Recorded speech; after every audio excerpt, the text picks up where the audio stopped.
Ассалаумағалейкум, армысыздар, ардақты ағайындар, құрметті отандастар, қазақ елі. Бүгін 13 сәуір 2024 жыл Түркістан қаласы ағайындар.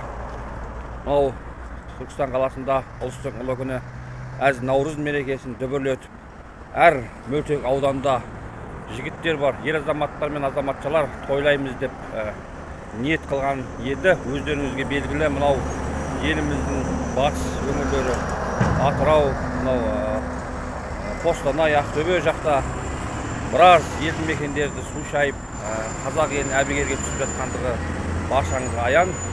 Осы мәселеде мынау Түркістан көптеген халқы осы Наурызды кейінге шегерген болатын. Сонымен қатар өздеріңіз көріп отырсыздар, қазіргі таңның өзінде осы тасқын мәселесінің түпкі тақырыбы әлі тарқамай жатыр, әлде қауіп бар деген қауесет бар. Сондықтан кеше су шайған өлкелерді қайта қалпына келтіру мақсатында кеше Түркістан қаласынан әр мекемеден адамдар жәрдемге, күш жәрдеміне аттанды. Енді міне гуманитарлық көмекті де жіберіп жатыр. Қолдан келгенше халық бүгін 13 сәуір қайталап айтып жатырмын. 2024 жыл билер алқасы атынан қазір аралап, көзбен көріп, жағдайларын білетін боламыз. Бүгінгі таңның өзінде де қаншама гуманитарлық көмекке қол ұшын берген ер азаматтар қазір Түркістан қаласының әр түкпірінде жәрдем жинап жатыр. Соны сіздерге көрсететін боламыз. Лайк басыңыздар видеоға. Атырау халқы, біз сіздермен біргеміз. Әрине, әрқашан ел аман, жұрт тыныш болсын. Бұл біздің қабырғамызға бұл жай соққы болмай тұр.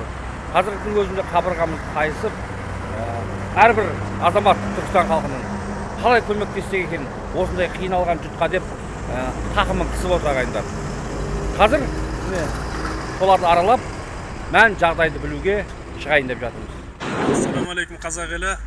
Түркістан қаласының Яссы мөлтек ауданынан, Өрт районынан елімізде төтенше жағдайлар орын алып жатқан аймақтарға гуманитарлық көмек жіберу мақсатында қала ағаларымыздың, жастарының, інілеріміздің қолдауыменен Алла қаласа гуманитарлық көмек кету алдында. Халқымыз тыныш, еліміз аман, амандық болсын ол жақтағы ағайындарға. Алла сабыр берсін. Болайық, Құдай қаласа ағайындар. Бірлік бар жерде тірлік бар. Тек қана алға Құдай қаласа жігіттер, жастар, жігіттер, ағалар, буындар. Сабыр берсін Алла тағала барлығыңызға. Міне көмек берем деушілерге міне Каспий байланыс ұялы телефоны. Түркістан қаласынан байланыс жасап, осындай қол көмек жасасаңыздар болады ағайындар мінекей. Түркістанның жастары, аға буындары осындай қайырымдық көмек ұйымдастырып жатыр. Ол жігіттерге де жарайсыңдар жігіттер деп айтқым келеді.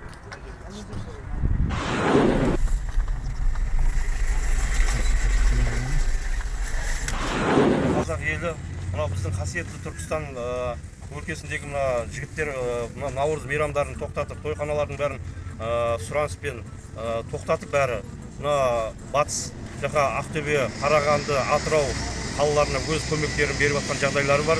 Мына біздегі қазір мына мақта зауыт деп айтамыз. Мақта зауыттың осы жердегі азаматтары және жас жігіттері өздерінің үлестерін қосып, мына бүгіннен бастап, мына кеше бүгіннен бастап күні түні бүкіл заттардың бәрін сояққа жіберіп жатыр. Қол көмектерін көрсетіп жіберіп жатқан жағдайлары бар еді.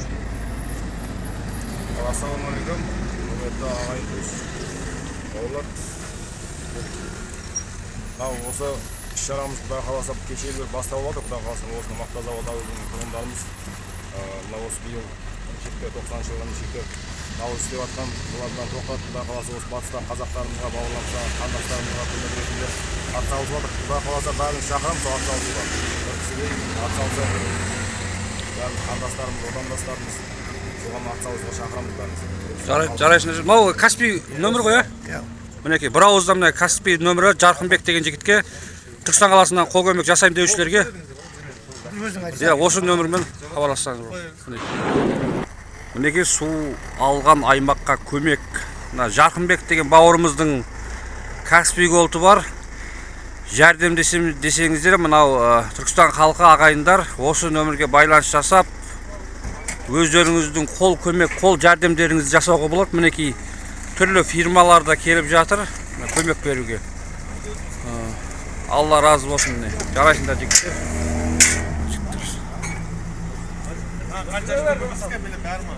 Мінекей артып атыр жігіттер.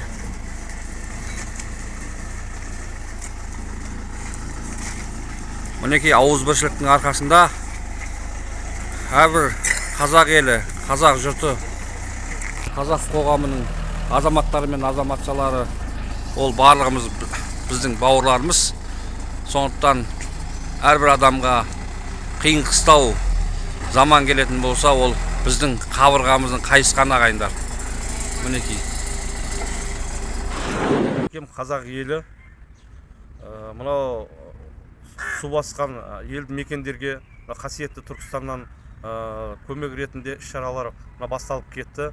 Өз Түркістандағы Сауран ауданы, Мөлтек ауданы, Хлопзавод дейміз, жолдың асты дейміз, Бекзат Саттархан Мөлтек ауданы, және де Ремзавод, Яссы Мөлтек ауданы город деп айтылып жатады. Сол жердегі жастар мен үлкен кісілеріміз, қарияларымыздың су алған жерлердің бәріне өз көмектерін көрсетіп жатыр. Және де тағы да Сауран ауданының әкімшілігіне рахметімізді айтамыз. Сауран ауданындағы мынау коммуна, Шпан, Қарашық, Оранғай ауылдық округтерінде оларға да рахмет, Алланың нұры жаусын. Оларда осы жердегі Кентау қаласындағы әкімшілігі және мәслихат хатшылары, депутаттары, қоғам белсенділерімен де кездесіп, ояқта да осы іс-шараларды уже бастап кетті. Мынау Наурыз мерекелерінің өтуіне байланысты тоқтатылып, және де мына тойханаларда тойларды тоқтату іс-шараларында жүргізіп жатырмыз қазір. Және де мына осы жердегі бүкіл Түркістан, Кентау азаматтарының өте көп көмектері болып жатыр.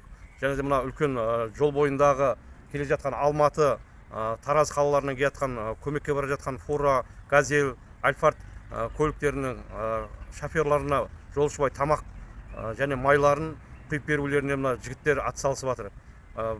Осы жігіттердің істеп жатқан іс-шараларына, көмектеріне Алланың нұры жауып берсін. Біз мына қазақ әлем билер алқасынан осы іс-шараны ары қарай жүргізе беруіне өзіміздің өз үлестерімізді қосып жатырмыз қазір. Көмектесіп жатқан аға інілерімізге Алланың нұры жауып берсін. Оларға көп-көп рахметімізді айтамыз.